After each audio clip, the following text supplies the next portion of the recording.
Welcome to this explainer. Listen, if you've ever felt that deep, bone-weary exhaustion at the end of a modern workday, even if you literally haven't left your chair, you are absolutely not alone. The always-on, hyperconnected digital workplace has fundamentally transformed how we operate. We're working faster, we're communicating way more, and we are basically carrying our offices in our pockets everywhere we go. But, at what cost?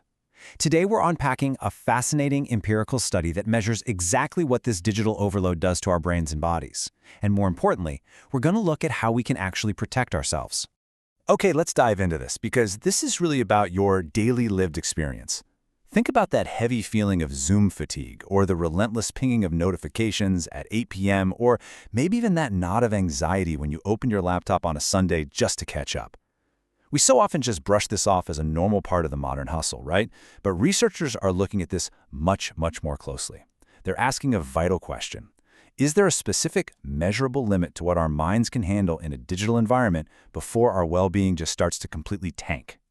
To really get this, we need to ground ourselves in a validated academic concept called technostress. And I want to be clear, this isn't just some trendy corporate buzzword. It's a very real, measurable psychological phenomenon. Technostress is essentially the direct result of ineffective coping with technology. It kicks in when the sheer volume of information, the constant interruptions, and that unspoken expectation of continuous connectivity completely blur the lines between your work life and your home life. When technology is dictating the pace of your day rather than just being a helpful tool, well, that's when you're experiencing technostress. And this brilliantly illustrates the core framework the researchers used.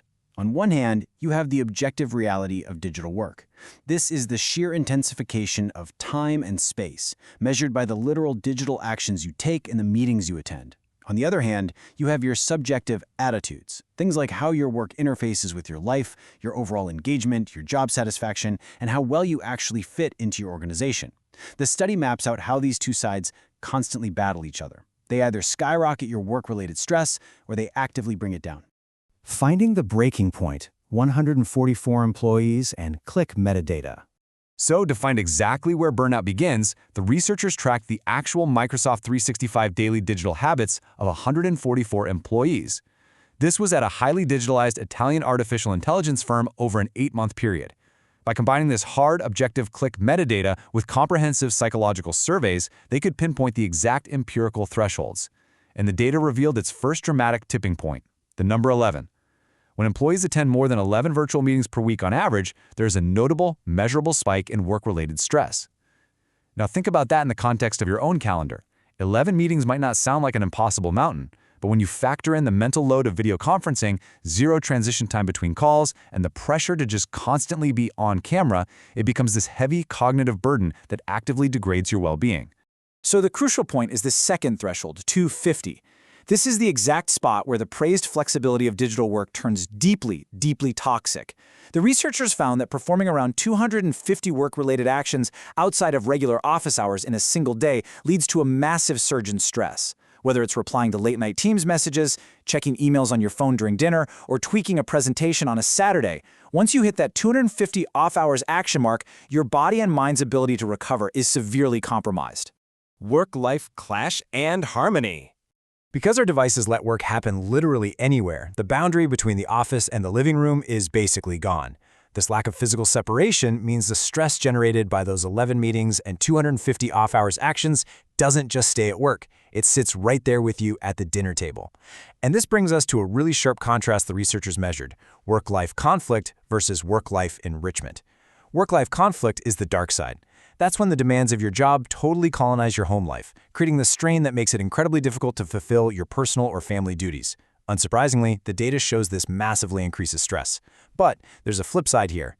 Work-life enrichment happens when the resources and skills you learn at work actually help you tackle personal issues at home. It makes you more effective in your personal life. And when that enrichment occurs, stress actually goes down. The invisible shields. Let's move to the hopeful news in this data and see how certain subjective attitudes actually act as powerful, invisible shields against this digital onslaught. It turns out that your psychological relationship with your employer can actively buffer your nervous system from the negative effects of endless pinging and virtual meetings. The first major defense mechanism is what they call person-organization fit, or PO fit. This simply measures the compatibility between you and your company. Do you share similar fundamental values? Do you feel like you truly match the culture? The data shows that a high PO fit significantly reduces stress, and the reason why makes a lot of sense. When you feel deeply embedded in a company's culture, you possess greater psychological resources to handle heavy workloads. You understand the why behind the work, which makes the what so much easier to endure. Another major, data-proven shield is pure, simple job satisfaction. And we're not just talking about generally liking the work. The survey measured factors like feeling genuinely fulfilled, having enough information to actually do your job well, and, crucially, having a say in the decisions that affect your daily routine. The researchers found a very strong negative correlation here. In a highly digitalized workplace, high levels of job satisfaction act as a really powerful alleviator of stress. It essentially neutralizes a big chunk of the fatigue generated by an extended digital workday. The engagement twist. For years, HR departments have championed employee engagement as the ultimate metric, right? There's always been this assumption that a highly engaged, energetic, and dedicated workforce is naturally a healthier, less stressed workforce. Well, here is where the researchers uncovered a massive twist that completely challenges those traditional corporate assumptions.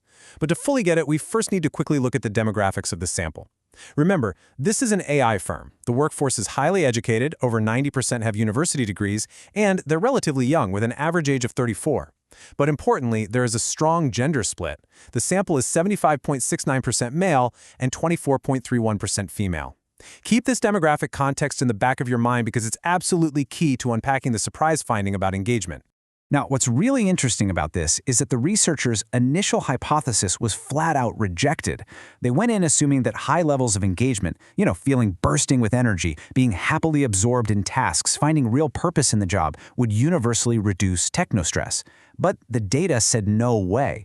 Overall, simply being engaged and enthusiastic at work does not automatically protect you from the burnout of digital overload. You can be deeply, passionately invested in your projects and still find yourself completely overwhelmed by the digital delivery of that work.